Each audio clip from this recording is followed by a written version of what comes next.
Istorinio žygio žirgais prie Juodosios jūros savanorių šuo Alšis vyriausybėje. Garsiausių Lietuvos šunimi jau vadinama keturkojį žygeiviai atsivedė į priėmimą pas ministrą pirmininką. Baltarusijoje Alšėnuose prie žygeivių prisidėjęs šuo sulaukė išskirtinio premjero dėmesio. Andrius Kubilius domėjosi, ar nuo erkės įkandimo netikėtai apsirgęs Alšis jau visiškai išgijo. Alšis pirmasis Lietuvos vyriausybėje kaip svečias apsilankęs šuo. Vienoje svarbiausių valstybės institucijų keturkojis jautėsi kaip namuose ir iš karto sukrimto jam paduotus sausainius. Alšis net išmėgino Andriaus Kubiliaus krėslo minkštumą, tačiau greitai jį užleido savininkui ir paskui jau ramiai klausėsi neformalaus žygio dalyvių ir premjero pokalbio.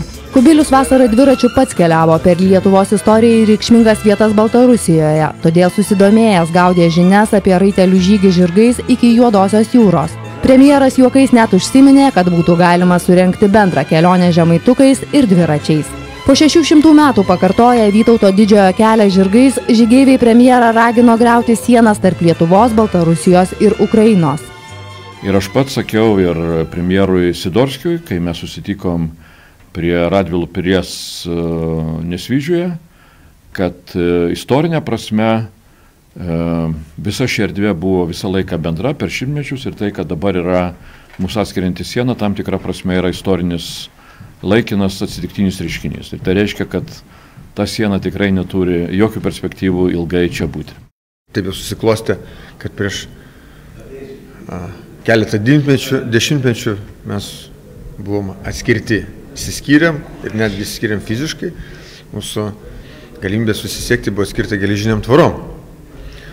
Taigi ir viena iš žygio misijų buvo apie tai kalbėti, kad mes buvom kartu, su artimi ir geležinės sienos mūsų neturėtų skirti. Daug kas jau iš Lietuvos ir keliauja LDK keliais, ir Baltarusijoje, ir Ukrainoje, bet dar tai nėra toks sisteminis arba masinis, vadinkime, turistavimas. Ir pastangos trijų šalių, ir Ukrainos, ir Baltarusijos, ir Lietuvos, padaryti tą turistinį produktą tokiu europiniu, o gal ir pasauliniu, aš manau, kad jos vertos dėmesio, todėl kad Lietuvos didžioji kunigaikštystė suvaidino išskirtinį vaidmenį Europos istorijoje savo laiku.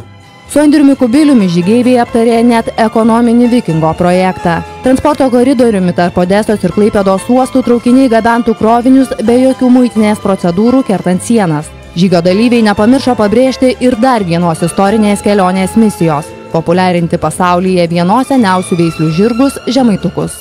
Žygeiviai premjerui padovanojo simbolinius marškinėlius, avižų maišelį ir pasagą, kuria buvo pakaustyta visą kelią nuo Senųjų Trakų iki Juodosios jūros savo kojomis įveikusi Česlovo Marcinausko kumelė žygą.